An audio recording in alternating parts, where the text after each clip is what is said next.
এখন শুরু করছি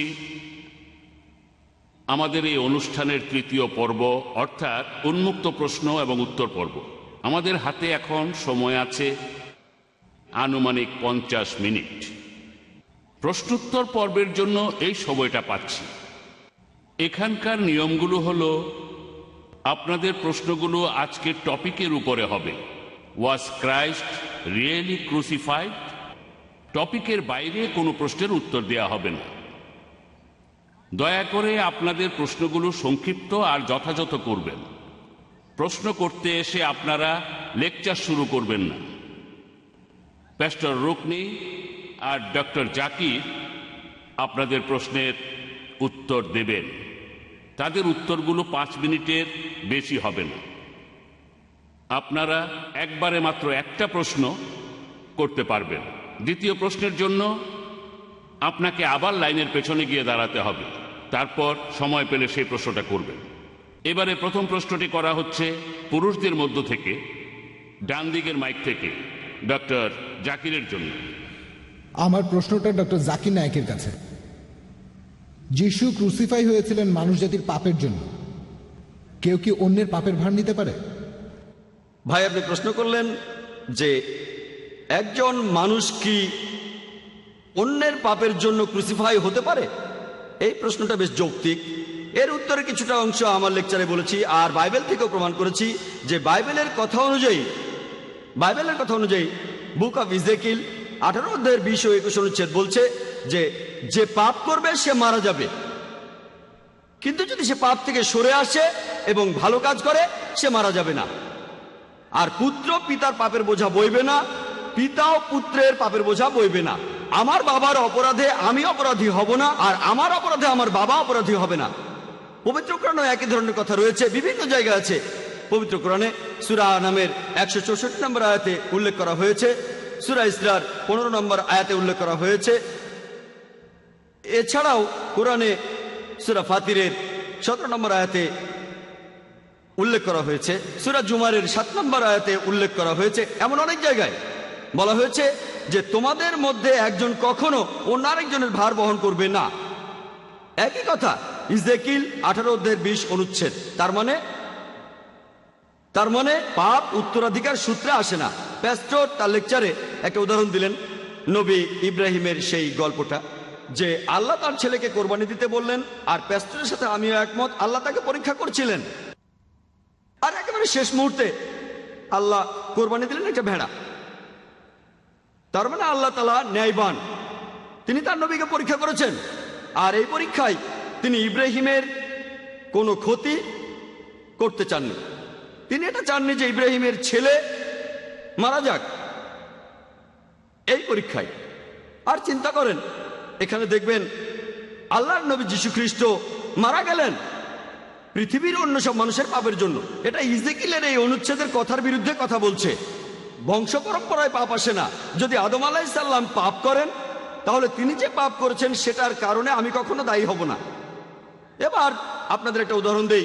মনে করেন একজন ধনী লোক, তার অনেক ভৃত্য আছে, তিনি তাদের বলেন তোমরা ভুল করো না, তারপরও তারা ভুল কাজ করে। তখন লোকটা বলল, দেখো আমার ছেলে, তাকে আমি ভালোবাসি। তারপর ছেলেটাকে মেরে ফেললো। তারপর লোকটা বলল, তোমরা সব ভৃত্যরা তোমরা চুরি করতে, তোমরা মানুষ ঠকাতে। এখন এটা মানো যে আমার ছেলেকে মারলাম তোমাদের চুরির জন্য, আর তোমাদের আমি মাফ করে দিলাম, তোমরা পাপ মুক্ত। এটা কি যৌক্তিক? ভৃত্যরা চুরি করলো, মানুষ ঠকালো, তারা তাদের প্রভুর ক্ষতি করলো। প্রভু বলল, চিন্তা নেই, এই যে আমার ছেলেকে মেরে ফেললাম, এখন বদলানোর প্রয়োজন নেই, শুধু এটা বিশ্বাস করো, মানো, আমার ছেলেকে মারলাম তোমাদের পাপের জন্য, আর আমি তোমাদের সবাইকে মাফ করে দিলাম। এটা কি যৌক্তিক? অযৌক্তিক। আল্লাহ তাআলা নিজের ছেলেকে মারলেন। আমরা মানিও না তিনি আল্লাহর ছেলে, আমরা মানি না যিশু আল্লাহর ছেলে। ভালো মানুষ হিসেবে, আল্লাহর একজন রাসূল হিসেবে তাকে মানি, তিনি আল্লাহর রাসূল। এভাবে বললে ঈশ্বরের পুত্র, কিন্তু তিনি আসলে ঈশ্বরের পুত্র নন। আশা করি উত্তরটা পেয়েছেন। হ্যাঁ ভাই, বলেন। শ্রদ্ধেয় প্যাস্টর হেনরি, পবিত্র বাইবেলে গসপেল অফ মার্ক 16 অধ্যায়ের 17-18 অনুচ্ছেদে বলা হয়েছে, বিশ্বাসীদের সাথে এই নিদর্শনগুলি থাকবে। আমার নাম নিয়ে তারা শয়তান তাড়িয়ে দেবে, তারা কথা বলবে বিভিন্ন নতুন ভাষায়, সাপে কামড়ালে তাদের কিছুই হবে না, আর যদি তারা বিষাক্ত কিছু পান করে এতে তাদের কোনো ক্ষতি হবে না। এখন এটা যদি সত্যি হয়, আপনি কি এই বিষটা খাবেন? এটা খুবই বিষাক্ত, আর আমার মনে হয় এই বিষে আপনার ক্ষতি হতে পারে। কিন্তু আপনি যেহেতু বিশ্বাসী, তাই কোনো ক্ষতি হবে না। আপনি কি এই বিষটা খেয়ে এটা প্রমাণ করবেন? আর যদি কোনো ক্ষতি হয়, সেজন্য আমরা কিন্তু দায়ী থাকবো না। আচ্ছা, এই ব্যাপারটা নতুন না, আমরা আগেও এমনটা দেখেছি। আগেকার দিনে চীন আর রাশিয়ায় এমনটা অনেক হয়েছে, মানুষকে জোর করে বিষ খাওয়ানো হয়েছে। এখানে আপনি আসলে ঈশ্বরকে নিয়ে ঠাট্টা করছেন। এই ধরনের ক্ষেত্রে আমি আপনার সাথে ঈশ্বরকে নিয়ে এই ঠাট্টা করব না। আমি এখানে এই ঠাট্টা করব না। বিশ্বাসী হলে তো কোনো ক্ষতি হবে না। শুধু বিশ্বাসী হলে হবে না, এখানে আসলে এটার উপযুক্ত সময় আছে। আমরা এখানে ঈশ্বরকে নিয়ে ঠাট্টা করব না। তাহলে বলছেন, ভাই, আপনি তো আপনার প্রশ্নটা করেছেন, বক্তাকে এখন উত্তর দিতে দিন, আচ্ছা। তাকে কথা বলতে দিন, উনি উত্তরটা আগে দিক। আপনি ওই বোতলটা ধরে ওখানে চুপচাপ দাঁড়িয়ে থাকতে পারেন। হ্যাঁ ভাই, আপনি বলেন। একটা কথা চালু ছিল যে যিশু যদি উপর থেকে পড়ে যান, তার পা ভেঙে যাবে না, দেবদূতরা তাকে রক্ষা করবে। শয়তান যিশুকে লাফ দিয়ে এটা প্রমাণ করতে বলল, তিনি বললেন না, ঈশ্বরকে প্রলুব্ধ করো না। আমিও একই উত্তর দিলাম, প্রলুব্ধ করবেন না। এবারের প্রশ্ন মহিলাদের মধ্য থেকে ডক্টর জাকিরের কাছে। কেউ আছেন? হ্যাঁ। আসসালামু আলাইকুম, ডক্টর জাকির নায়েক। আমার নাম আজরা। আমি আপনাকে একটা প্রশ্ন করব। আমার প্রশ্নটা ঈসা আলাইহিস সালামকে নিয়ে। তিনি ক্রুশবিদ্ধ হয়ে মারা গেছেন পুরো মানুষ জাতির পাপের জন্য। আরো বলা হয় তিনি নাকি ঈশ্বর। ইসলাম আর খ্রিস্টান ধর্ম ঈসা আলাইহিস সালাম বা যীশু খ্রিস্টকে কিভাবে দেখে? বোন, আপনি খুব সুন্দর প্রশ্ন করেছেন। তবে তার আগে প্যাস্টরকে কিছু কথা বলতে চাই। আমি তাকে অভিনন্দন জানাই। তিনি তার লেকচারে বললেন যে যীশু খ্রিস্ট অনেক অলৌকিক কাজ করেছেন, তার বিশ্বাসও বেড়েছে। তিনি যখন বোম্বেতে এসেছিলেন তখন তার স্পন্ডিলাইটিস হয়েছিল, আর ডাক্তার হিসেবে আমি জানি এটা খুবই জটিল অসুখ। তিনি বললেন যীশু খ্রিস্ট তাকে সুস্থ করেছেন, তারপরে তার বিশ্বাস বেড়েছে। তার কথা যীশু খ্রিস্ট একটা মেয়েকে জীবন দিয়েছে। এখন মনে হয় তার বিশ্বাসটা কমে গেছে, তাই তিনি বিষটা খেতে চাননি। হয়তো বিশ্বাসটা কমে গেছে। যদি বিশ্বাস থাকতো তাহলে বিষটা খেতেন। তার বিশ্বাসটা কমে গেছে, এজন্য তাকে অভিনন্দন। তিনি মূল বিশ্বাসে ফিরে যাচ্ছেন, অর্থাৎ ইসলাম। আর যীশু খ্রিস্ট নিজের মুখেই বলেছেন, গসপেল অফ ম্যাথিউ 24 অধ্যায়ের 24 অনুচ্ছেদে বলেছেন, তোমাদের মাঝে অনেক নকল খ্রিস্ট, নকল নবী আসবে, তারা অলৌকিক অনেক কিছুই দেখাবে। আর যদি সম্ভব হতো আসল নবীদেরও প্রতারিত করত। অলৌকিক কাজ মানে এমন না যে সেই লোক আল্লাহ তাআলার প্রেরিত, সেই লোক আল্লাহর নবী, সেই লোক আল্লাহকে বিশ্বাস করে। যীশু খ্রিস্ট এই কথাই বলেছেন। বোন খুব সুন্দর প্রশ্ন করেছেন যে আল্লাহ যীশু খ্রিস্টকে পাঠিয়েছেন। এ ব্যাপারে ইসলাম আর খ্রিস্টান ধর্ম কি বলে? এখানেও একটা আয়াতে যথেষ্ট। সূরা মাইদার 72 নম্বর আয়াতে উল্লেখ করা হয়েছে, বলা হয়েছে, লাকাদ কাফারা আল্লাযীনা ক্বালু ইন্নাল্লাহ হুয়াল মাসীহু ইবনু মারইয়াম। তারা কুফরি করে, ধর্মের অবমাননা করে, যারা বলে যে যীশু খ্রিস্ট মারিয়ামের পুত্র হচ্ছেন আল্লাহ সুবহানাহু ওয়া তাআলা। ওয়াল কালাল মাসীহ, অথচ খ্রিস্ট বলেছেন, ইয়া বানি ইসরাইল, হে ইসরায়েলের সন্তানেরা, ওয়াল আবুদুল্লাহ, আল্লাহর ইবাদত করো, রাব্বি ওয়া রাব্বুকুম, তিনি আমাদের সবার প্রভু, ইন্নাহু মা ইউশরিক বিল্লাহ, যদি কেউ কাউকে আল্লাহর শরীক করে, ফাকাদ হারামাল্লাহু আলাইহিল জান্নাহ, আল্লাহ তার জন্য জান্নাত নিষিদ্ধ করবে, ওয়া মা বাহুন নার ওয়ালা লিযালিমিন আনসার, এবং তার আবাস হবে জাহান্নাম, জালিমদের জন্য পরকালে কোনো সাহায্যকারী নাই।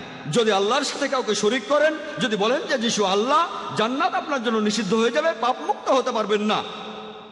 আর খ্রিস্টান ধর্ম কি বলে? আমি আগেও বলেছি, গোটা বাইবেলে স্পষ্ট করে বলা আছে, এমন কোনো কথা কোথাও খুঁজে পাবেন না যেখানে যীশু খ্রিস্ট নিজের মুখে দাবি করেছেন যে আমি ঈশ্বর অথবা তোমরা আমার উপাসনা করো।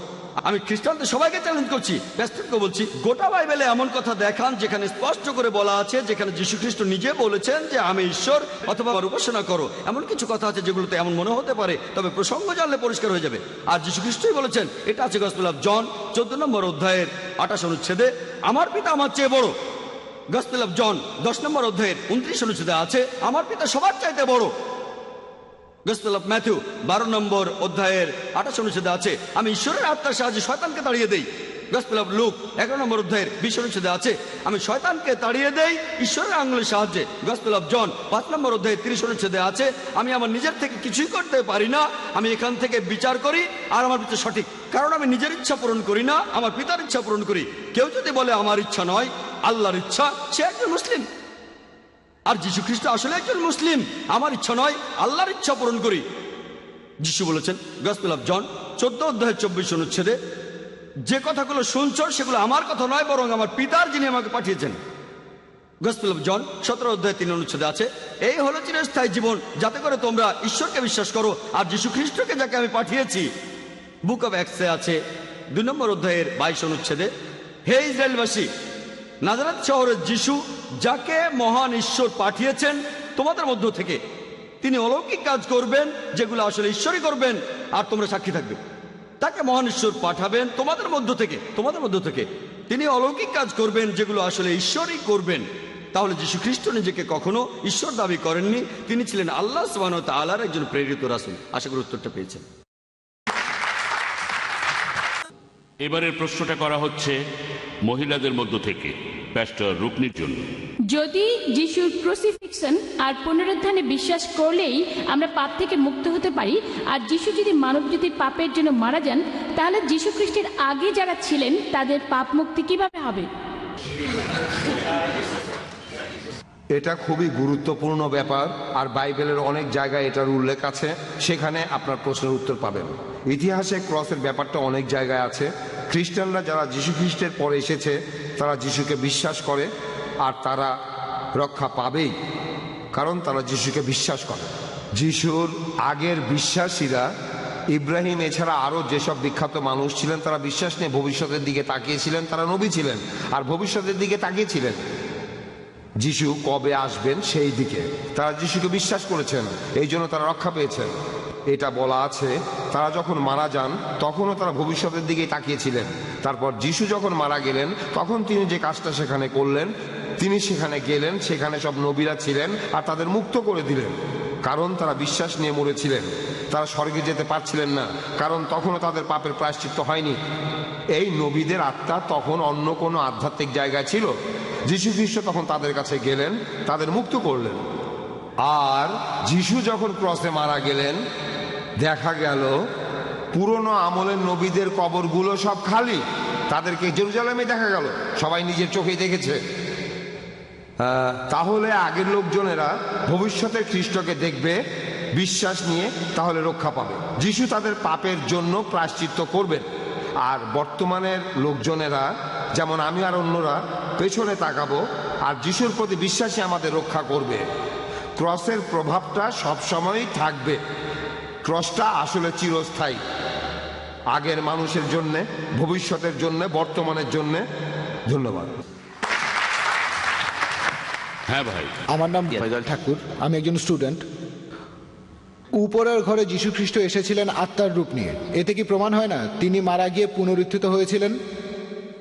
ভাই, আপনি প্রশ্ন করলেন যে যীশু খ্রিস্ট নাকি তখন আত্মার রূপ নিয়ে এসেছিলেন সেই উপরের ঘরে। এটাই প্রমাণ করে যে তিনি মারা গিয়ে পুনরুত্থিত হয়েছেন। যে অনুচ্ছেদটার কথা বললেন সেটা গসপেল অফ লুক 24 নম্বর অধ্যায়ের 37 নম্বর অনুচ্ছেদ। এটার কথা আমার লেকচারও আমি বলেছি। বলা আছে যে যিশুর শিষ্যরা তখন ভয় পেয়ে গিয়েছিল। তারা ভেবেছিল যে তিনি একজন আত্মা, তারা মনে করেছিল তিনি আত্মা। এখানে বলা হয়নি যে যীশু খ্রিস্ট আত্মা হয়ে এসেছিলেন। এটা পরিষ্কার করতে পরের অনুচ্ছেদে যিশু বলেছেন, গসপেল অফ লুক 24 নম্বর অধ্যায়ের 39 ও 40 নম্বর অনুচ্ছেদে বলেছেন, তোমরা আমার হাত পা দেখো, এটা তো আমি নিজেই, আমাকে স্পর্শ করে দেখো, কারণ আত্মার রক্তমাংসে শরীর থাকে না। এখানে যিশুর শিষ্যরা, তারাই আসলে ভুল ভেবেছিল যে তিনি আত্মা। এই ব্যাপারটা যিশুই পরে পরিষ্কার করে দিলেন যে দেখো, আমার হাত দেখো, আমার পা দেখো, তাহলে তোমরা বুঝতে পারবে যে আমি আত্মা নই। তাহলে এমনকি এই অনুচ্ছেদটা এটাও বলছে যে তিনি মারা যাননি, তিনি তখন মানুষ ছিলেন, অর্থাৎ পুনরুত্থিতও হননি। আশা করি উত্তরটা পেয়েছেন। হ্যাঁ ভাই। গুড ইভিনিং ব্রাদার রুকনি, আমি আপনাকে একটা সহজ প্রশ্ন করব, তবে সেটা টপিকের উপরে না, কারণ আপনিও আসলে টপিকের বাইরে কথা বলেছেন। আমি যতটুকু শুনলাম, আপনি আজকে বলেছেন অনেক কথাই, বাইবেল, পলের কথাবার্তা ইত্যাদি, তবে আপনি টপিকের উপরে 5 মিনিটের বেশি বলেননি। আপনি যেসব ব্যাপারে কথা বলেছেন আমি সেগুলোর উপরে প্রশ্ন করব। আপনি বলেছেন মুসা নবী 5টি বই লিখেছেন। এই বইগুলি হলো জেনেসিস, এক্সোডাস, লেভিটিকাস, নাম্বারস এবং ডিউটেরোনমি। এই বইগুলি লিখেছেন মুসা। যদি মুসা এই বইগুলি লিখে থাকেন, তিনি কথা কিভাবে বলেন যে পৃথিবীর কোনো মানুষই জানে না যে মুসা নবীর কবর কোথায় অবস্থিত। তিনি 120 বছর বেঁচে ছিলেন, এটা কিভাবে সম্ভব? তাহলে যে লোক, আর আপনিও জানেন যে বাইবেল প্রথমে কিন্তু ইংরেজি ভাষায় লেখা হয়নি।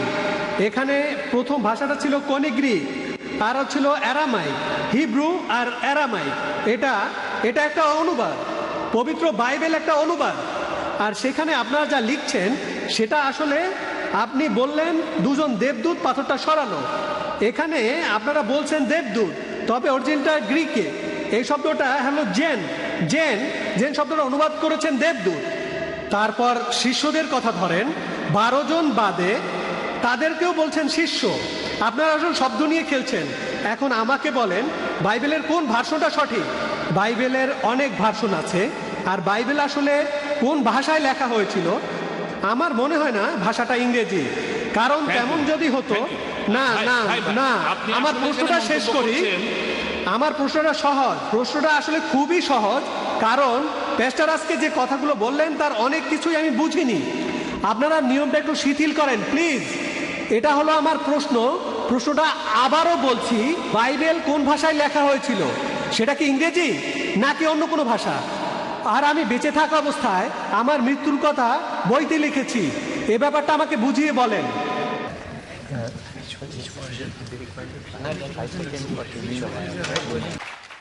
আর যদি কোন মিশনারি বলেন তিনি নিউ ইয়র্কে গেলেন একদিন দুপুর 2টায়, পরের দিন সকালে চলে আসলেন, এটা 2 দিন মেনে নিলাম। কিন্তু যদি বলেন আমি নিউ ইয়র্কে 2 দিন আর 2 রাত ছিলাম, আমি বলবো তিনি মিথ্যাবাদী, বড়সড় মিথ্যাবাদী। এটা বলতে পারেন 2 দিন, আমিও মানলাম যে একটা দিনের অংশই, পুরো দিন তর্কের খাতিরে মানলাম। কিন্তু 2 দিন আর 2 রাত বলতে পারবেন না। যদি বলেন মিথ্যে বলছেন। প্যাস্টর বললেন, শেষ পয়েন্টে তিনি বললেন যীশু খ্রিস্টকে কেউ নাকি জীবিত অবস্থায় দেখেনি। এটা আগেই প্রমাণ করেছি, আমি 14টা পয়েন্টের কথা বলেছি, তিনি কয়েকটার উত্তর দিয়েছেন। সেই যুক্তিগুলো আবার খণ্ডন করেছি। যুক্তি বলে যীশু খ্রিস্ট তখন ছিলেন জীবিত, তার মানে সেন্ট পলের কথা অনুযায়ী, যীশু খ্রিস্টের নিজের কথা অনুযায়ী, অক্সফোর্ড ডিকশনারি অনুযায়ী, ওয়েবস্টার ডিকশনারি অনুযায়ী তিনি ক্রুসিফাইড হননি এবং পুনরুত্থিত হননি। আর যদি ক্রুসিফাইড না হন, ক্রুসিফিকশন নেই, খ্রিস্টান ধর্মও নেই। আর প্যাস্টর তার লেকচারে বললেন, এই কথাটা তিনি বেশ ভালোভাবে ব্যাখ্যা করেছেন, সেটা হলো মানুষের আদি পাপ। যে মানুষ জাতির প্রত্যেকেই চার্চা এমন শিক্ষা দেয় যে সব মানুষই পাপের মধ্যে জন্মায়, প্রত্যেকটা শিশু এই পাপ নিয়ে জন্মায়। উনি যে আদি পাপের কথা বললেন আর যেটা বলেছেন ঠিকই বলেছেন, তবে তার সিদ্ধান্ত সেটা যৌক্তিক না। তিনি বললেন যে আদম আর হাওয়া আলাইহিসসালাম আল্লাহকে অমান্য করেছিলেন, আর তারা একটা নিষিদ্ধ গাছ থেকে ফল খেয়েছিলেন, সেজন্য আল্লাহ তাআলা তাদের শাস্তি দিলেন। আর তিনি বললেন বেহেশত থেকে বের হয়ে যাও। এটা যথেষ্ট না। এছাড়াও বলা আছে, উনি রেফারেন্সটা বলেননি, যে জেনেসিস 3:16 অনুচ্ছেদ বলছে যে পুরুষরা তোমরা কষ্ট করে উপার্জন করবে, আর নারী তোমরা তোমাদের স্বামীর অধীনে থাকবে আর প্রসব যন্ত্রণা পাবে। গর্ভধারণ অভিশাপ, বাইবেল তেমনই বলছে। যাই হোক, খ্রিস্টানরা বলে যে প্রত্যেক শিশু পাপের ভিতরে জন্মায় আদমের সময় থেকে, একদম সেই সময় থেকে পৃথিবীর শেষ শিশুটি জন্মানো পর্যন্ত সবাই পাপের ভিতরে। আমি একটা প্রশ্ন করি, যখন আদম সেই নিষিদ্ধ ফল খেয়েছিলেন আমাকে জিজ্ঞেস করেছিলেন? খাওয়ার আগে জিজ্ঞেস করেছিলেন? না, হয়তো প্যাস্টরকে জিজ্ঞেস করেছিলেন, আমাকে করেননি। যদি আমাকে জিজ্ঞেস না করে থাকেন তাহলে আমি কেন তাই থাকবো? কেন? অযৌক্তিক। ঈশ্বরকে অযৌক্তিক না। খ্রিস্টানরা পাপের প্রায়শ্চিত্তের কথা বলে যে ঈশ্বর তার একমাত্র প্রিয় পুত্রকে পাঠিয়েছিলেন প্রায়শ্চিত্ত করতে, যাতে সে নিজের জীবনে উৎসর্গ করতে পারে। আসুন দেখি পবিত্র বাইবেলের ব্যাপারে কি বলে। তারা পাপের প্রায়শ্চিত্ত সম্পর্কে বলেন যে যীশু খ্রিস্ট জীবন দিয়েছেন মানুষ জাতির পাপের জন্য। এই কথাটা প্যাস্টর বলেছেন, আর খ্রিস্টান মিশনারিরাও বলে বাইবেল বলছে যে পাপ করবে সে মারা যাবে।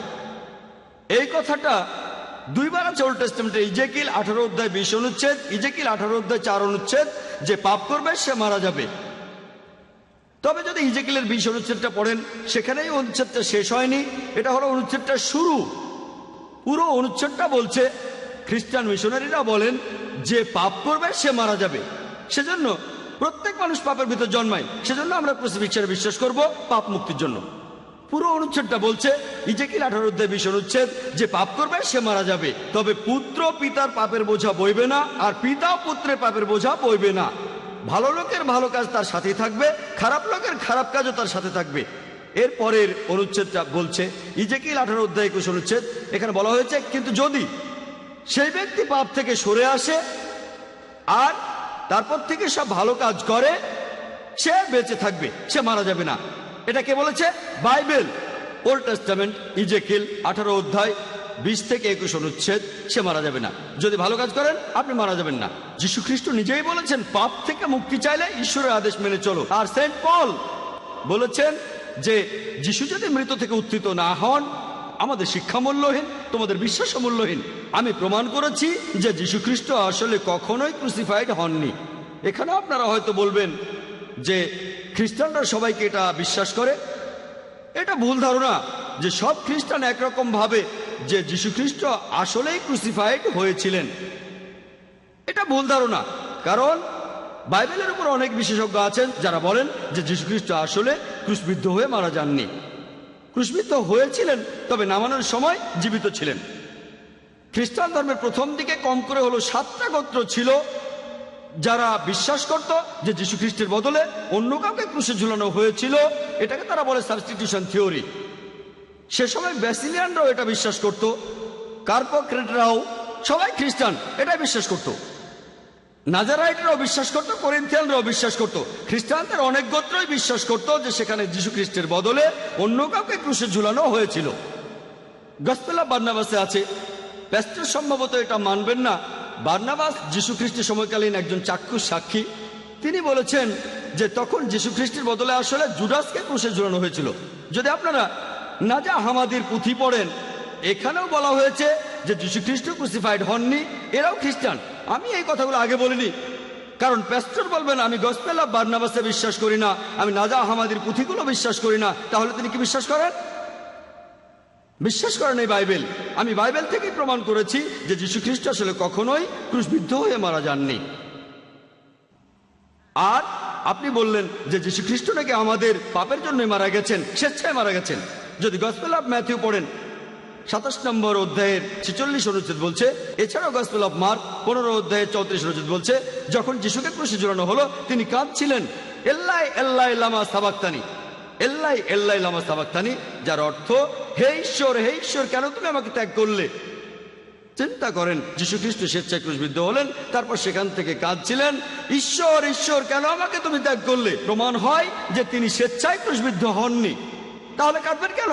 আপনি যে বাইবেলই দেখেন, হোক ইংলিশ বাইবেল অথবা হিব্রু বাইবেল, অথবা হোক সেটা মারাঠি বাইবেল অথবা উর্দু বাইবেল, হিব্রু উদ্ধৃতিটা সব বাইবেলে আছে এল্লাই এল্লাই লামা সাবাক্তানি। আর অনুবাদটা পড়ে ঈশ্বর কেন তুমি আমাকে ত্যাগ করলে। এতে প্রমাণ হয় যে যীশু খ্রিস্ট স্বেচ্ছায় ক্রুশবিদ্ধ হননি। এবারে আমার লেকচার শেষ করার আগে বলবো যে যীশু খ্রিস্ট আসলে ক্রুসিফাইড হননি, এটা ছিল ক্রুসিফিকশন।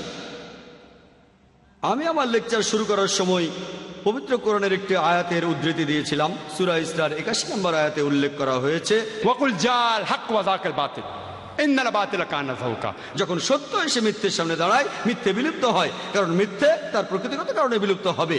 ওয়া আখিরু দাওয়ানা আলহামদুলিল্লাহি রাব্বিল আলামিন।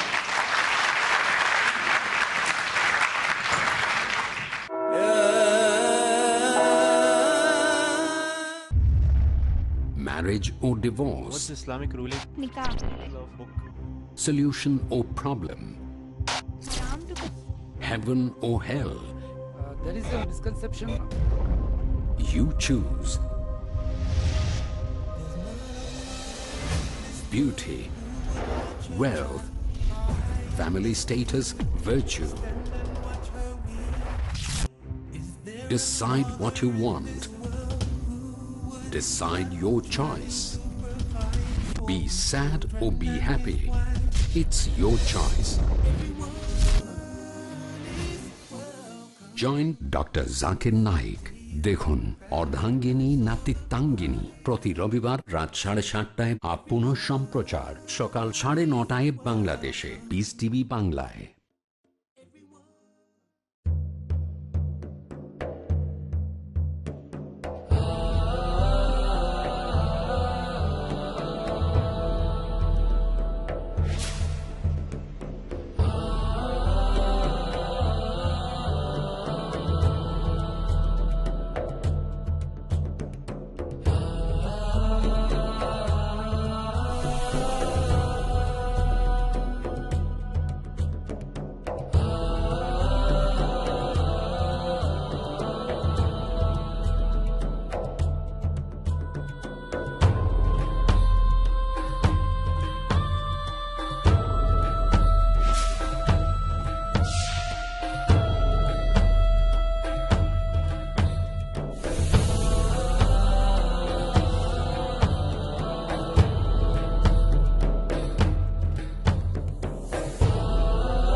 পিস টিভি বাংলা, মানবতা সমাধান।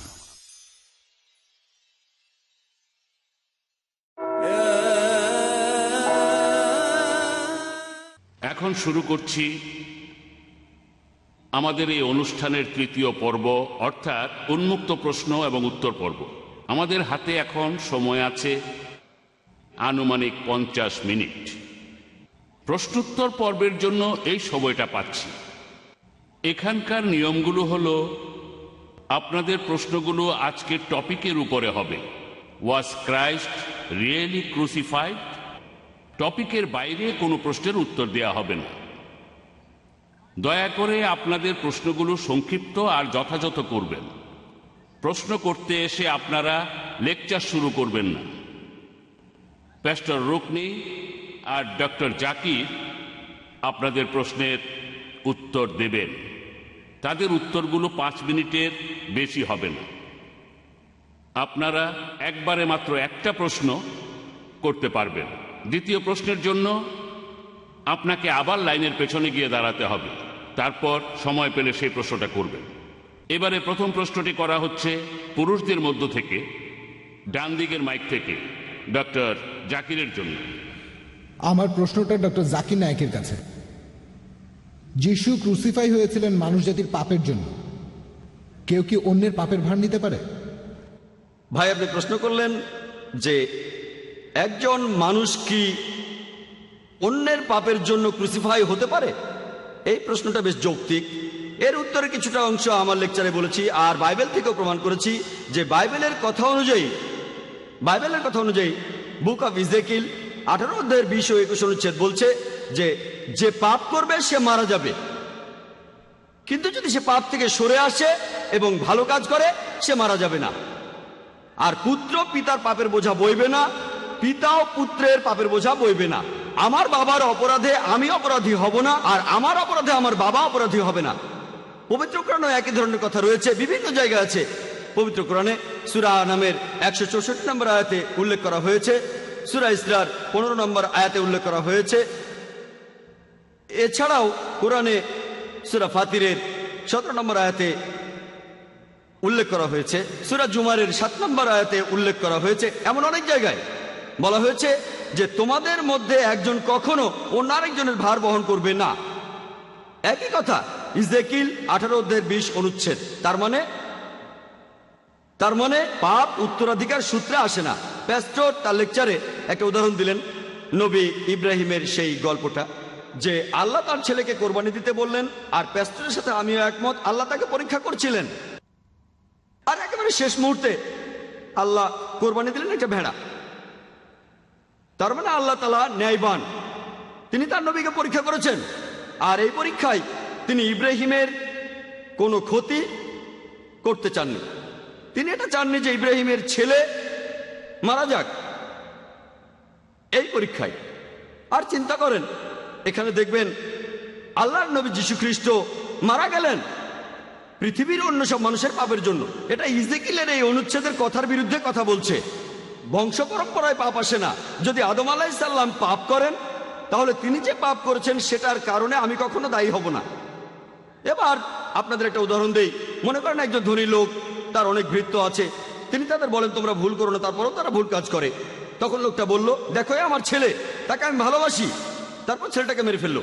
তারপর লোকটা বলল, তোমরা সব ভৃত্যরা তোমরা চুরি করতে, তোমরা মানুষ ঠকাতে। এখন এটা মানো যে আমার ছেলেকে মারলাম তোমাদের চুরির জন্য, আর তোমাদের আমি মাফ করে দিলাম, তোমরা পাপ মুক্ত। এটা কি যৌক্তিক? ভৃত্যরা চুরি করলো, মানুষ ঠকালো, তারা তাদের প্রভুর ক্ষতি করলো। প্রভু বলল, চিন্তা নেই, এই যে আমার ছেলেকে মেরে ফেললাম, এখন বদলানোর প্রয়োজন নেই, শুধু এটা বিশ্বাস করো, মানো, আমার ছেলেকে মারলাম তোমাদের পাপের জন্য, আর আমি তোমাদের সবাইকে মাফ করে দিলাম। এটা কি যৌক্তিক? অযৌক্তিক। আল্লাহ তাআলা নিজের ছেলেকে মারলেন। আমরা মানিও না তিনি আল্লাহর ছেলে, আমরা মানি না যিশু আল্লাহর ছেলে। ভালো মানুষ হিসেবে, আল্লাহর একজন রাসূল হিসেবে তাকে মানি, তিনি আল্লাহর রাসূল। এভাবে বললে ঈশ্বরের পুত্র, কিন্তু তিনি আসলে ঈশ্বরের পুত্র নন। আশা করি উত্তরটা পেয়েছেন। হ্যাঁ ভাই, বলেন।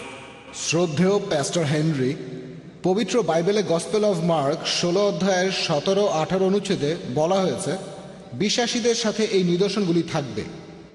আমার নাম নিয়ে তারা শয়তান তাড়িয়ে দেবে। তারা কথা বলবে বিভিন্ন নতুন ভাষায়। সাপে কামড়ালে তাদের কিছুই হবে না।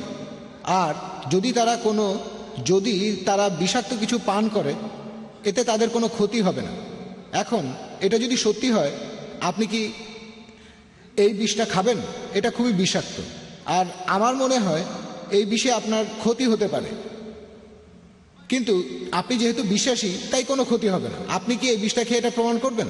আর যদি কোনো ক্ষতি হয়, সেজন্য আমরা কিন্তু দায়ী থাকবো না।